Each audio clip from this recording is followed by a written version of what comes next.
गुरुर्ब्रह्मा गुरुर्विष्णु गुरुर्देवो महेश्वरा गुरुर्साक्षात् परं ब्रह्म तस्मै श्री गुरुवे नमः।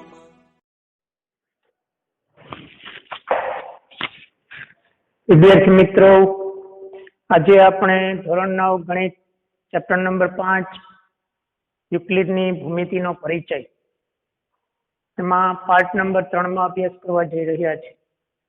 પાર્ટ નંબર 2 માં આપણે યુક્લિડ વિષય અને યુક્લિડની કેટલીક પૂર્વધારણાનો અભ્યાસ કરેલો છે। આજે આપણે યુક્લિડના સ્વયંસિદ્ધ સત્યો જે યુક્લિડે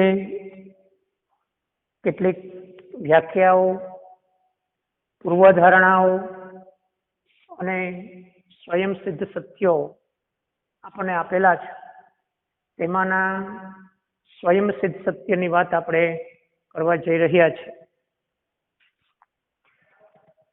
પહેલું એનું વિધાન છે કે એક વસ્તુને સમાન હોય તેવી વસ્તુઓ એકબીજાને સરખી થાય। એક વસ્તુને સમાન હોય તેવી વસ્તુઓ એકબીજાને સરખી થાય।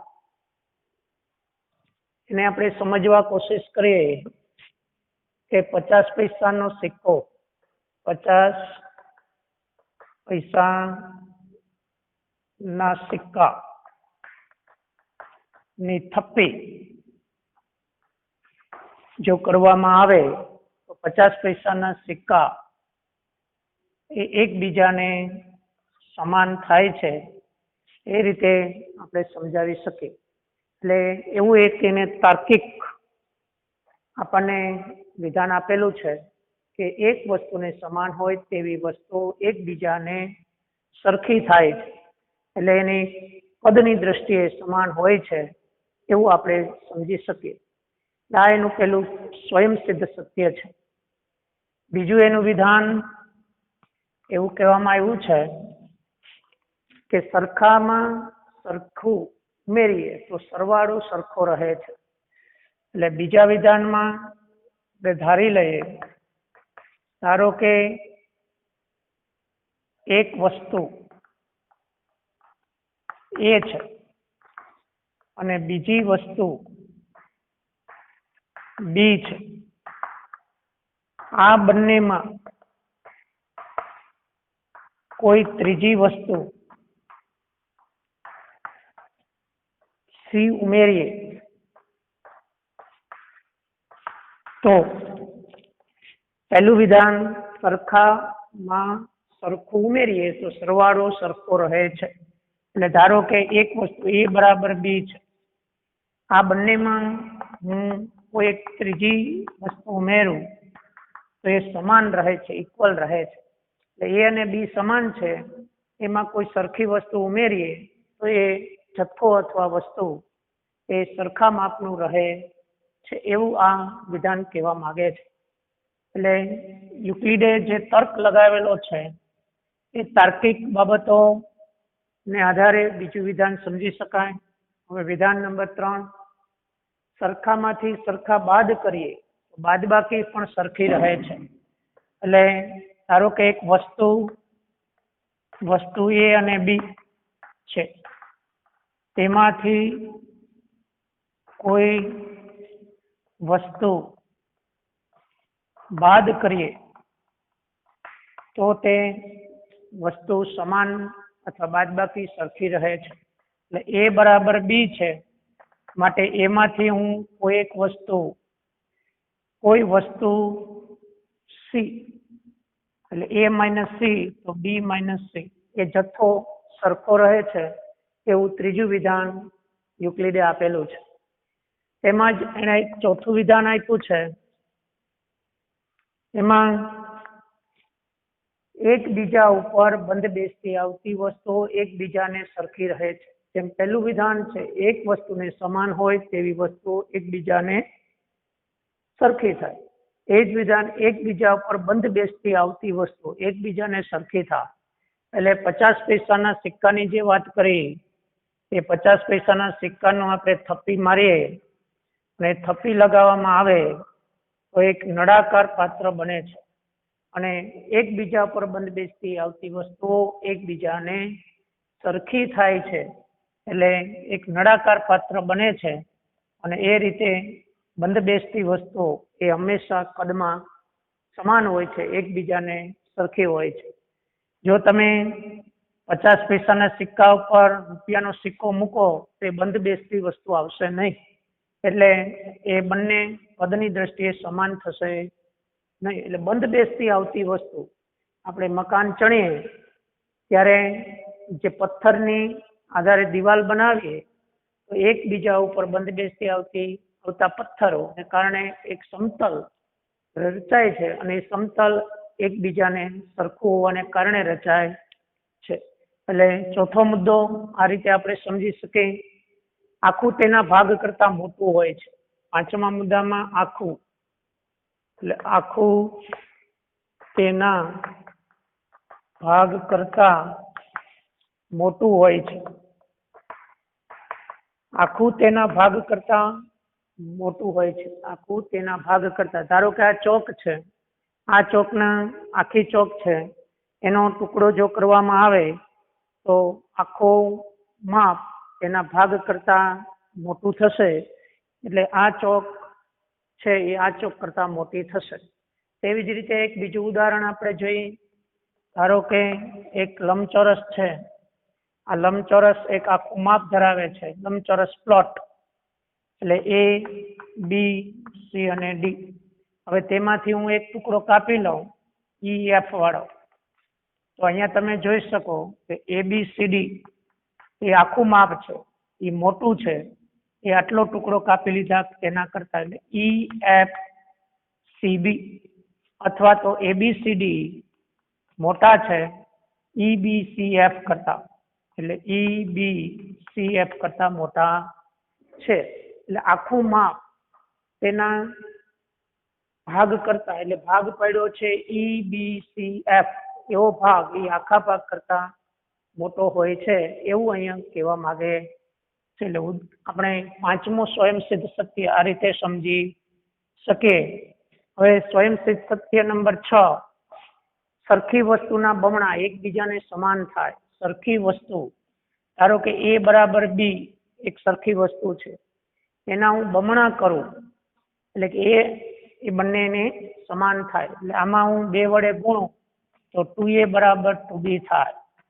એટલે સરખી વસ્તુના બમણા એકબીજાને સમાન થાય છે.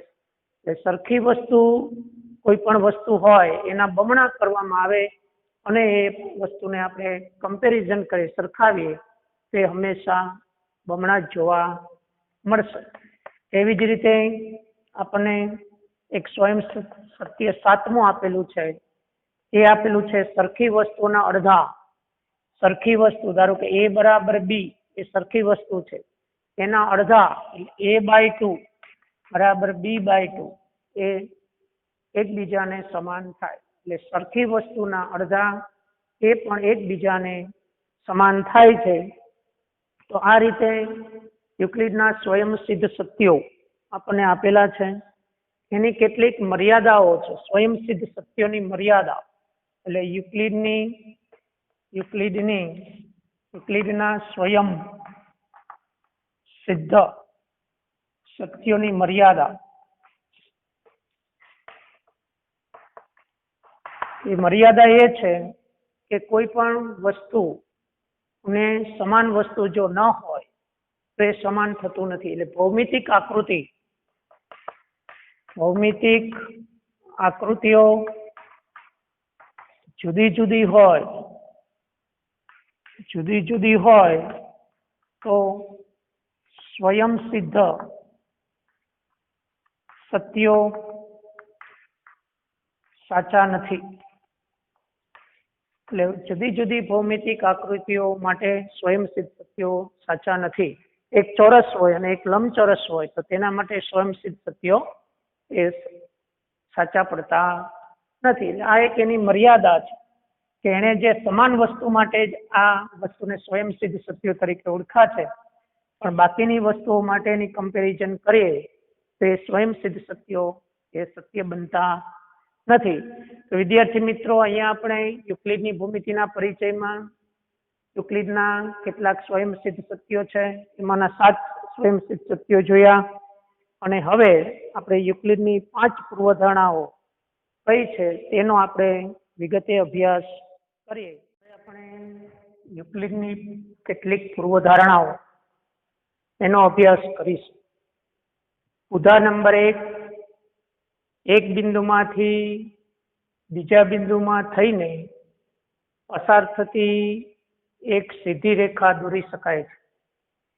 એટલે પૂર્વધારણા પહેલી જે આપણે કહેવા માંગે, પૂર્વધારણા 1, એક બિંદુ ધારો કે A છે, બીજું બિંદુ B છે.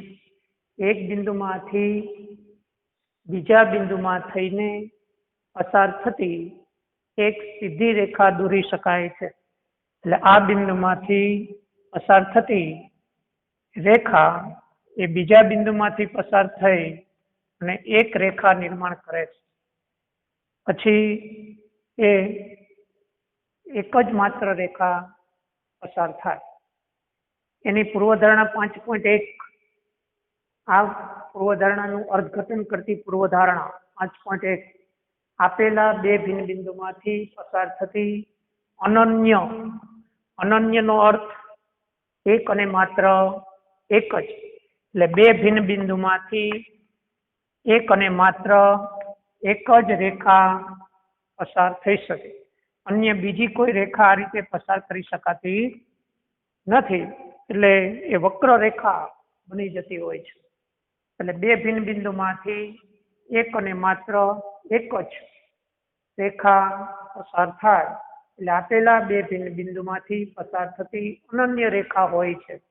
એ પૂર્વધારણા 1 ને સમજાવવા માટે પૂર્વધારણા 5.1 અહીંયા એનું અર્થઘટન કરતી આપતી પૂર્વધારણા છે. પૂર્વધારણા નંબર 2, શાંત રેખાને અનંત સુધી લંબાવી શકાય. અહીંયા પૂર્વધારણા જે બીજી આપી છે એમાં એક શબ્દ પ્રયોગ છે શાંત રેખા. યુક્લિડે શાંત રેખા શબ્દનું પ્રયોજન એ રેખાખંડ AB માટે વાપરેલું છે. એટલે શાંત રેખાને અનંત સુધી લંબાવી શકાય. એટલે આ રીતે શાંત રેખાને અનંત સુધી લંબાવી શકાય છે એવું પૂર્વધારણા 2 માં કહેવામાં આવ્યું છે. એ શાંત રેખાનું પ્રયોજન એ રેખાખંડ AB માટે યુક્લિડે વાપરેલું હોય કે જેના બે અંત્ય બિંદુ છે એવી રેખાને શાંત રેખા તરીકે ઓળખવામાં આવે છે. શાંત રેખાને અનંત સુધી લંબાવી શકાય છે. પૂર્વધારણા 3, એટલે પૂર્વધારણા 3 એને સમજવા કોશિશ કરીએ. અહીંયા જે વિધાન આપ્યું છે, કોઈ પણ બિંદુને કેન્દ્ર લઈ તથા કોઈ પણ લંબાઈની ત્રિજ્યા લઈ વર્તુળ રચી શકાય.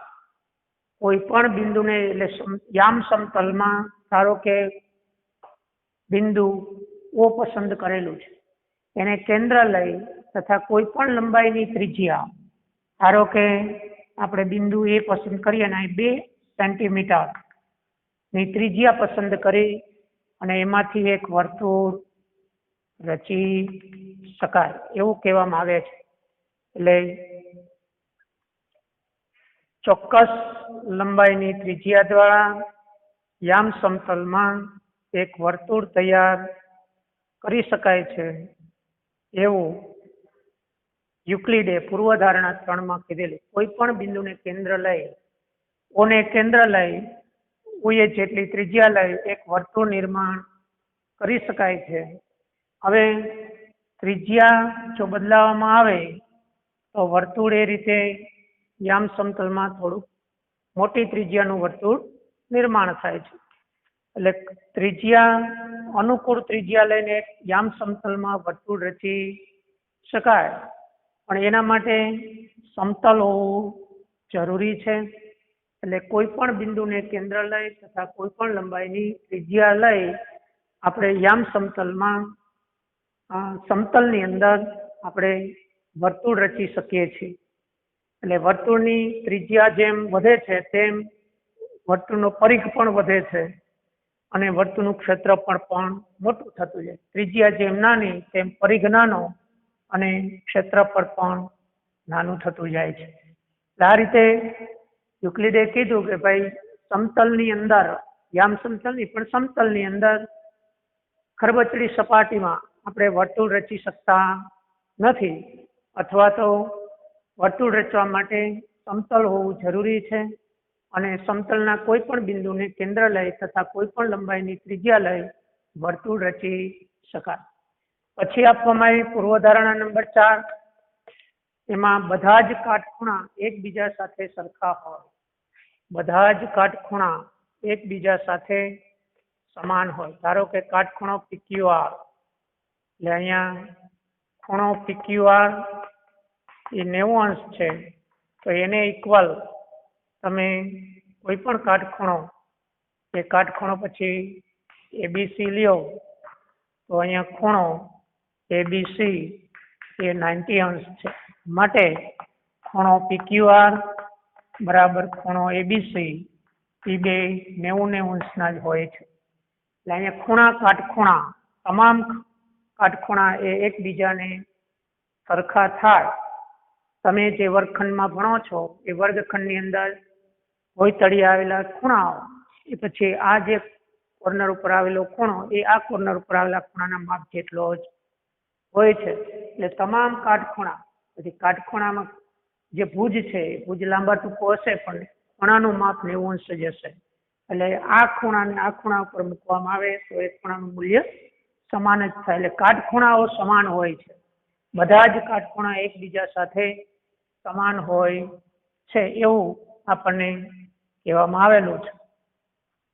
તો પૂર્વધારણા નંબર 4 આ રીતે સમજી શકાય. હવે એક અગત્યની પૂર્વધારણા નંબર 5, એ ખૂબ જ અગત્યની પૂર્વધારણા અને થોડીક સમજવામાં અટપટી હોય તેવી પૂર્વધારણા છે. એને આપણે વાંચીશું.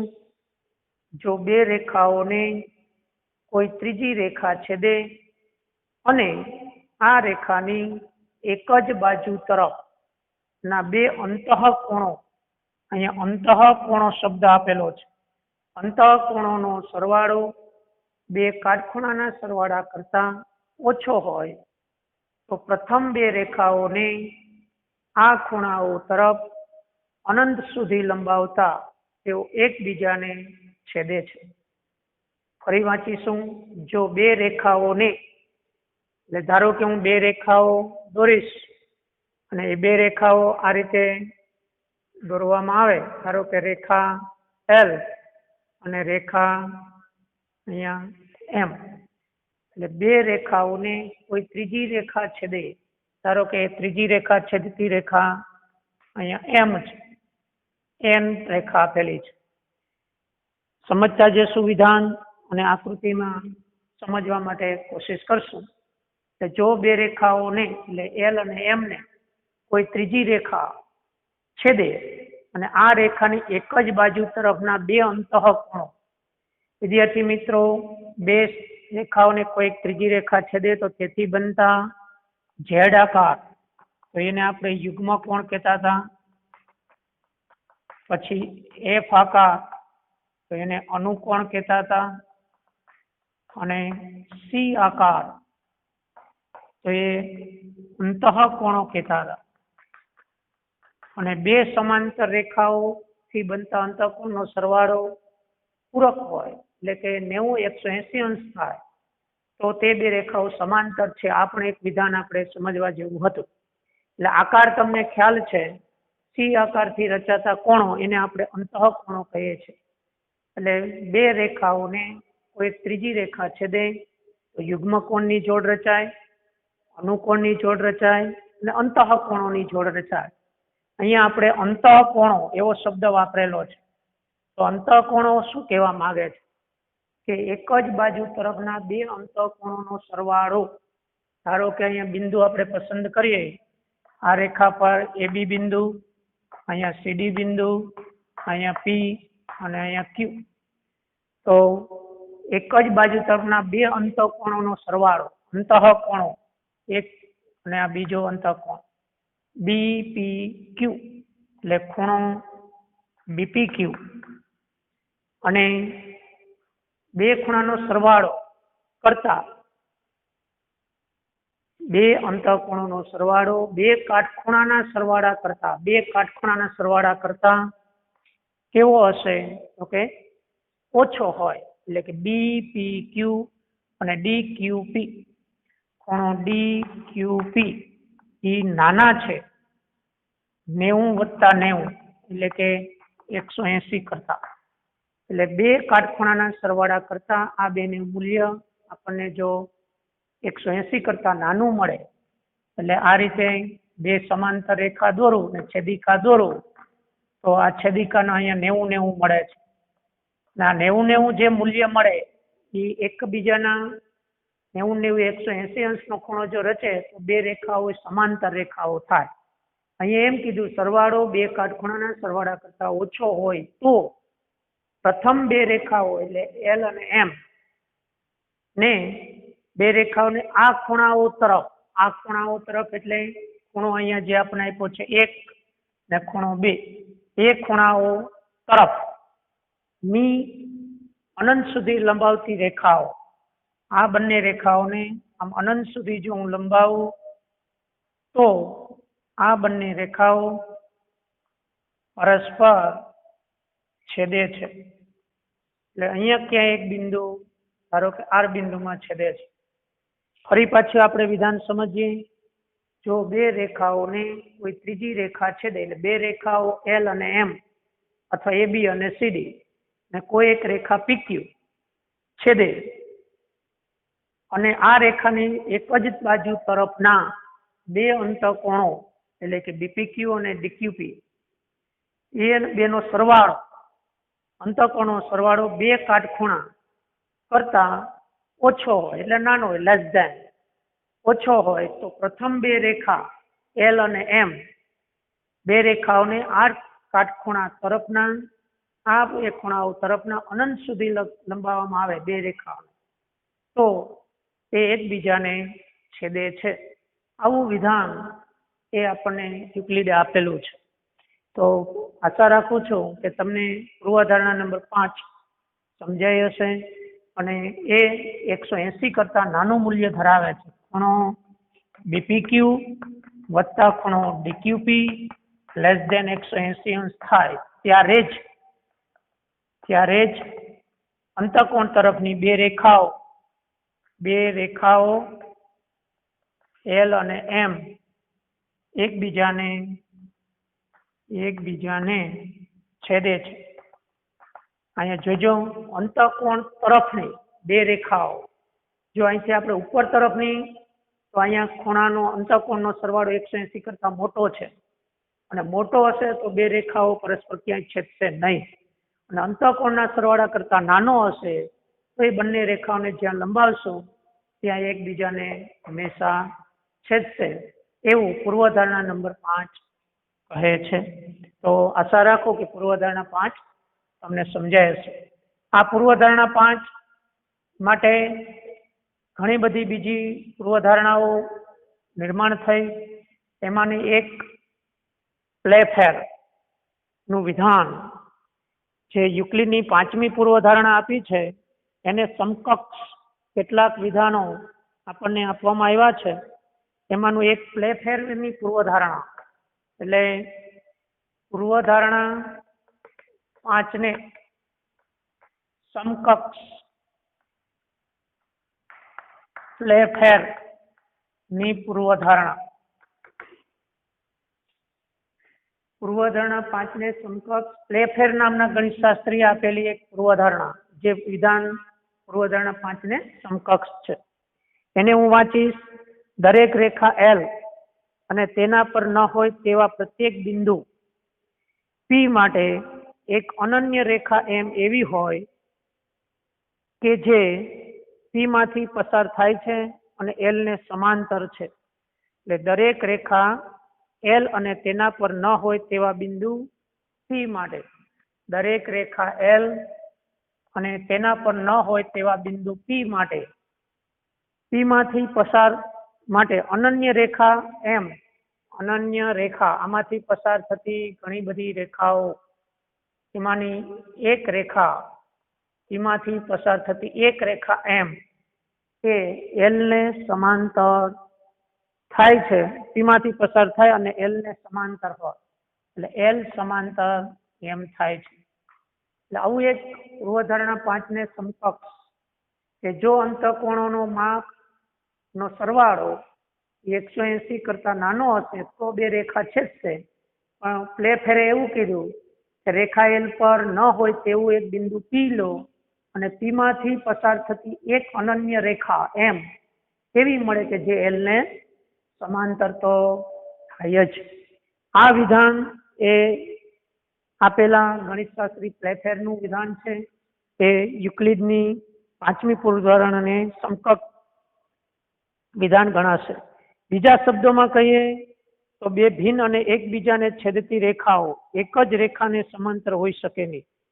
બે ભિન્ન અને એકબીજાને છેદતી બે ભિન્ન રેખાઓ અને એકબીજાને છેદતી રેખાઓ એલ નોટ સમાંતર એમ, એલ અને એમ સમાંતર નથી.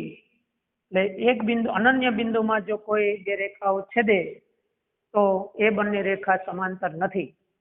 આ ભાષામાં કેવું હોય, રેખા એલ ની બહારના બિંદુ પી માંથી એક રેખા એવી મળે, અનન્ય રેખા એવી મળે કે જે એલ ને સમાંતર તો થાય.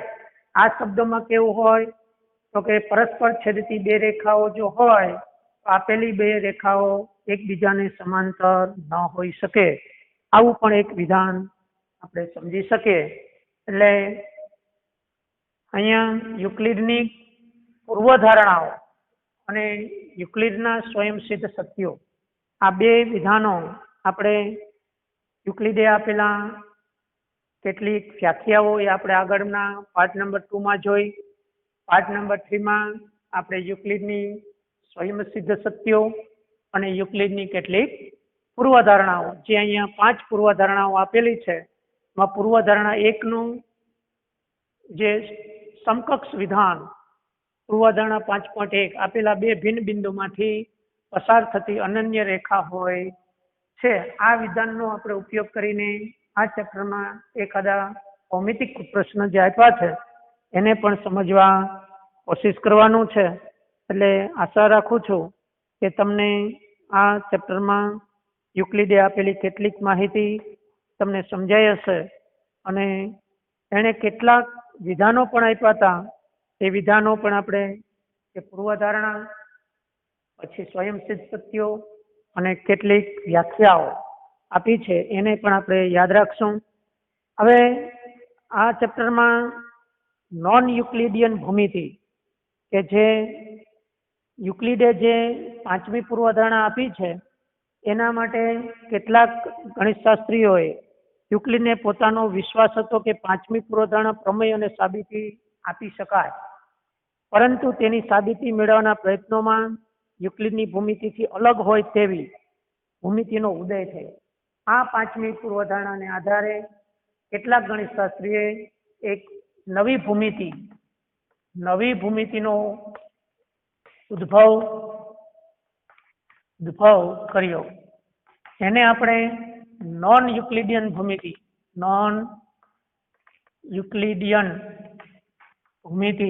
તરીકે ઓળખીએ છીએ, અથવા નોન યુક્લિડિયન ભૂમિતિને આપણે વક્ર ભૂમિતિ પણ નામ આપવામાં આવે છે. જેમ કે ગોલીય ભૂમિતિ પણ કહેવામાં આવે. ગોલીય ભૂમિતિ એટલે વક્રાકાર ભૂમિતિ.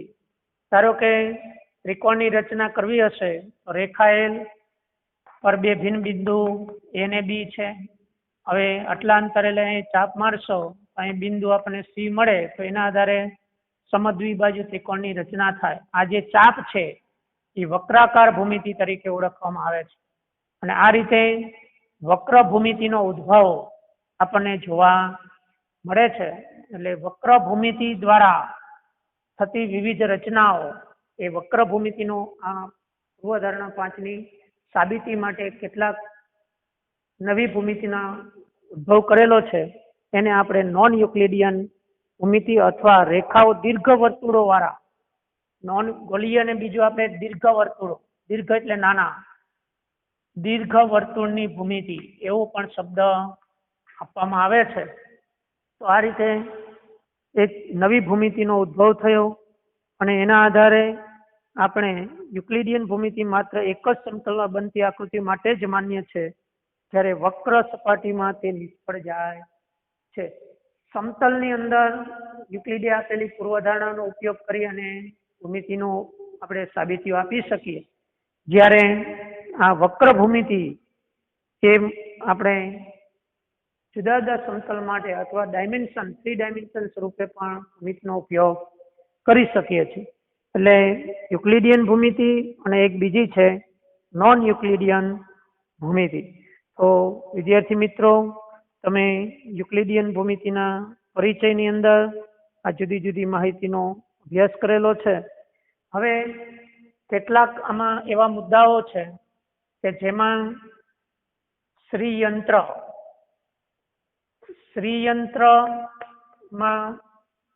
9 સમદ્વિબાજુ ત્રિકોણ થી ગૂંથાયેલ શ્રીયંત્ર એ 9 સમદ્વિબાજુ ત્રિકોણથી ગૂંથાયેલ છે, જેની અંદર 9 સમદ્વિબાજુ ત્રિકોણો જ્યારે લેવામાં આવે, સમદ્વિબાજુ ત્રિકોણો, અને એના આધારે અહીંયા યુક્લિડિયન ભૂમિતિ એક શ્રીયંત્રની રચના કરેલી છે. અને એ રીતે 9 જે ત્રિકોણો બને છે ને એનાથી એક આખું આપણી પાસે શ્રીયંત્ર તૈયાર થાય છે. એમાં 9 સમદ્વિબાજુ ત્રિકોણો થી ગૂંથાયેલું શ્રીયંત્ર છે. એની અંદર 43 ઉપત્રિકોણો 43 ઉપત્રિકોણો બને છે શ્રીયંત્રમાં.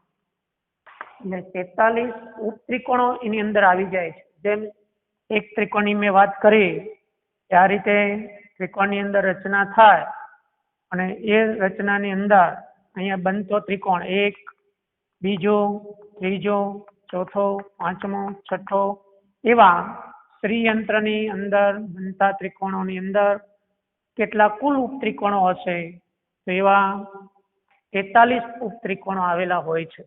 એટલે વૈદિક ગણિતની અંદર અથવા વૈદિક ભૂમિતિમાં જ્યારે ગ્રીકવાસીઓ યુક્લિડ ને જે આપણે ગ્રીક ભૂમિડિયન ગ્રીકવાસી તરીકે ઓળખીએ છીએ, અને એણે આવા પિરામિડ, ઇજિપ્તના પિરામિડ, પછી મોહેંજો-દડો રચનાઓમાં અને ભારતીય ગણિતશાસ્ત્રીએ જે ભૂમિતિનો વિકાસ કરેલો તેમાં શ્રીયંત્રની પણ આપણે આ રીતે 9 સમદ્વિબાજુ ત્રિકોણથી ગૂંથાયેલો શ્રીયંત્ર છે.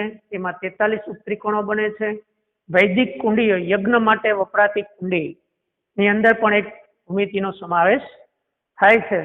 તો તમે આ રીતે જે ભૂમિતિ આપી છે એ ભૂમિતિની અંદર માહિતીસભર વસ્તુઓ સમાયેલી છે, જેને વર્ણનાત્મક બાબતો આ લોકોએ આપી છે એને આપણે સમજવા કોશિશ કરી. હવે આપણે આ ચેપ્ટરમાં કેટલીક માહિતી કે જે સ્વાધ્યાયમાં આપેલી છે એને સમજવા કોશિશ કરીએ. એમાં સ્વાધ્યાય જે તમને આપ્યું છે 5.1, નીચેના વિધાનો સત્ય છે કે અસત્ય ના તમારા જવાબ માટે કારણ આપો, એવો એક પ્રશ્ન પૂછવામાં આવ્યો છે 5.1માં. એક બિંદુમાંથી પસાર થતી માત્ર એક જ રેખા દોરી શકાય. એક બિંદુમાંથી પસાર થતી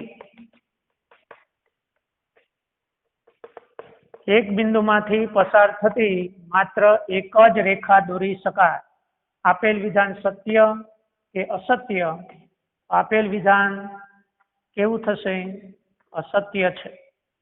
કારણ આપવું હોય તો આપી શકાય. એક બિંદુમાંથી પસાર થતી હોય તેવી અસંખ્ય રેખાઓ દોરી શકાય છે. બીજો પ્રશ્ન પૂછ્યો, બે ભિન્ન બિંદુઓમાંથી પસાર થતી અસંખ્ય રેખાઓ દોરી શકાય. બે ભિન્ન બિંદુમાંથી પસાર થતી અસંખ્ય રેખાઓ દોરી શકાય. તો બીજી રેખા આ રીતે વક્ર દોરવા જઈએ તો જ દોરી શકાય. એટલે માત્ર આપેલ વિધાન અસત્ય છે, કારણ કે બે ભિન્ન બિંદુમાંથી અનન્ય રેખા પસાર થાય છે. એટલે એવું એક આપણે આપેલા બે ભિન્ન બિંદુમાંથી પસાર થતી અનન્ય રેખા હોય છે.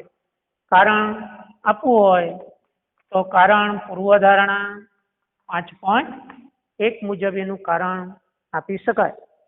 ત્રીજો પ્રશ્ન પૂછ્યો, એક શાંત રેખાને બંને તરફ અનિશ્ચિત રીતે લંબાવી શકાય. એટલે અનિશ્ચિત રીતે લંબાવી શકાય એ વિધાન આપણને શાંત રેખાને અનંત સુધી લંબાવી શકાય. પૂર્વધારણા નંબર 3. એટલે આપેલ વિધાન સત્ય છે, કારણ કે પૂર્વધારણા યુક્લિડની પૂર્વધારણા 2 મુજબ આપેલ વિધાન સત્ય બનશે. એટલે કે એક શાંત રેખાને બંને તરફ અનિશ્ચિત એટલે અસંખ્ય અનંત સુધી લંબાવી શકાય. ચોથો પ્રશ્ન પૂછ્યો, જો બે ભિન્ન વર્તુળ સમાન છે તો તેમની ત્રિજ્યાઓ સમાન હોય છે. બે ભિન્ન વર્તુળ સમાન છે એટલે કે વર્તુળની ત્રિજ્યા તો સમાન થશે એવું વિધાન આપેલું છે. એટલે બે ભિન્ન વર્તુળો સમાન હોય તો સમાન ક્યારે હોઈ શકે? તો કે તેની ત્રિજ્યા સમાન હોય. એટલે બે ભિન્ન વર્તુળો સમાન હશે 50 પૈસાના સિક્કાનું મૂલ્ય, તો એની ત્રિજ્યાઓ પણ સમાન થાય. એટલે વર્તુળો સમાન, વર્તુળ 1 બરાબર વર્તુળ 2, તો ત્રિજ્યા R1 બરાબર R2 થાય. તો આપેલ વિધાન કેવું બનશે? સત્ય છે.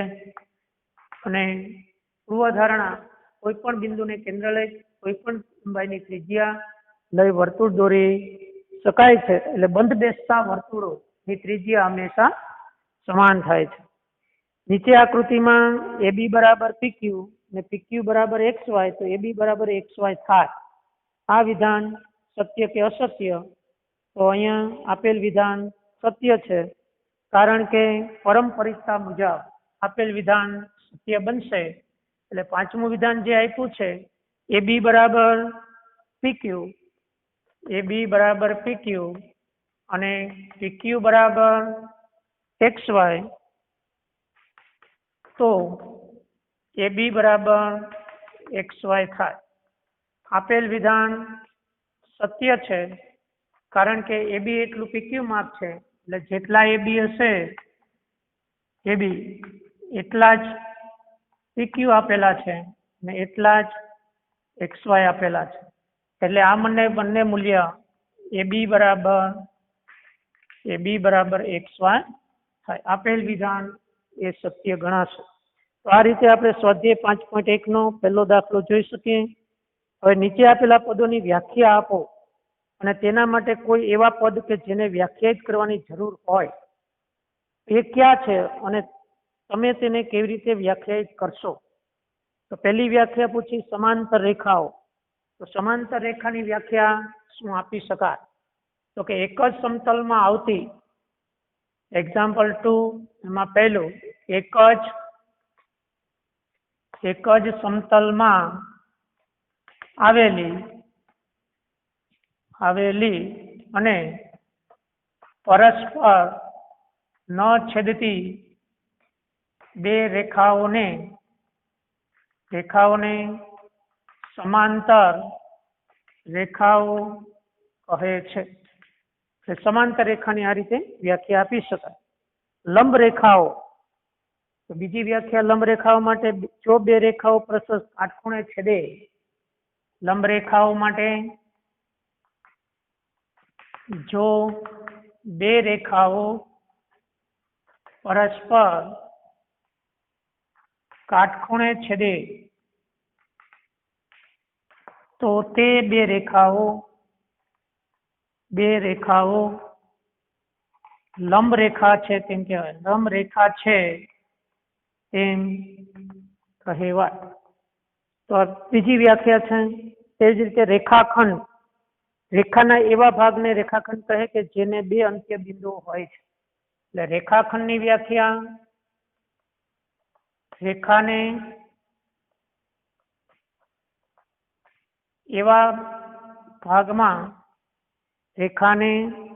એવા રેખાના એવા ભાગને રેખાખંડ કહે છે કે જેને બે અંત્ય બિંદુઓ હોય અથવા રેખાખંડની બીજી વ્યાખ્યા આપવી હોય તેવી આપી શકાય કે રેખા પરના કોઈ પણ બે ભિન્ન બિંદુ એ અને બી તેમજ તેમની વચ્ચે આવેલા તમામ બિંદુઓના સમૂહને રેખાખંડ એ બી કહે છે. એટલે રેખા પર આવેલા બે ભિન્ન બિંદુ અને તેમની વચ્ચે આવેલા તમામ બિંદુઓના સમૂહને રેખાખંડ એ બી કહે છે. ચોથી વ્યાખ્યા, વર્તુળની ત્રિજ્યા વર્તુળના કેન્દ્ર અને પરિઘ પરના કોઈ પણ બિંદુને જોડતા રેખાખંડને વર્તુળની ત્રિજ્યા કહે છે અને વર્તુળની ત્રિજ્યાના માપને પણ વર્તુળની ત્રિજ્યા કહેવામાં આવે છે. એટલે વર્તુળની ત્રિજ્યાની વ્યાખ્યા આપણે આપવી હોય તો આ રીતે આપી શકીએ કે વર્તુળના કેન્દ્ર અને પરિઘ પરના કોઈ પણ બિંદુને જોડતા વર્તુળના કેન્દ્ર અને પરિઘ, આ જે બોર્ડર છે, બાઉન્ડ્રી, એને આપણે પરિઘ કહેશું. પરિઘ પરના બિંદુને જોડતા રેખાખંડને તે વર્તુળની ત્રિજ્યા કહેવામાં આવે છે. બીજી રીતે વ્યાખ્યા આપવી હોય તો સમતલના કોઈ નિશ્ચિત બિંદુથી અચળ ધન અંતરે આવેલા બિંદુઓનો સમૂહ એટલે વર્તુળ, અને તે રેખાખંડ આપેલા રેખાખંડનું એક અંત્ય બિંદુ એ વર્તુળનું કેન્દ્ર હોય અને બીજું અંત્ય બિંદુ એ વર્તુળ પરનું બિંદુ હોય તો તેવા રેખાખંડને પણ વર્તુળની ત્રિજ્યા કહે છે.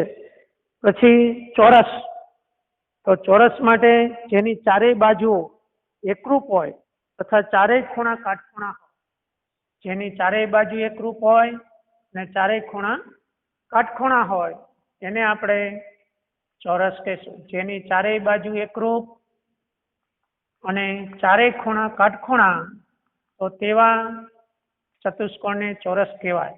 એટલે કે AB બરાબર BC બરાબર CD બરાબર DA અને ખૂણો A બરાબર ખૂણો B બરાબર ખૂણો C બરાબર ખૂણો D બરાબર 90 અંશ હોય તો તેવા ચતુષ્કોણને ચોરસ કહેવામાં આવે છે. એટલે આ રીતે વ્યાખ્યાઓ આપણે પૂછી છે. હવે નીચે આપેલ બે પૂર્વધારણોનો વિચાર કરો, એના માટે આપણે આગળ પછી વિચારીશું અને આગળ સ્વાધ્યાયમાં જોશું. આજે આપણે સ્વાધ્યાય 5.1 પહેલો અને બીજો બે દાખલાઓ જોયા, તેમજ યુક્લિડની પૂર્વધારણા, આગળ યુક્લિડના સ્વયંસિદ્ધ સત્યો અને સ્વાધ્યાય 5.1 આપેલા દાખલા નંબર 1 અને 2 નો અભ્યાસ અહીંયા આપણે કરેલો છે. ફરી પાછા આપણે પાર્ટ નંબર 4 મળશું, ત્યારે આગળ સ્વાધ્યાય અને 5.1 શું કહે છે દાખલા નંબર 3 તેનો વિચાર કરીશું.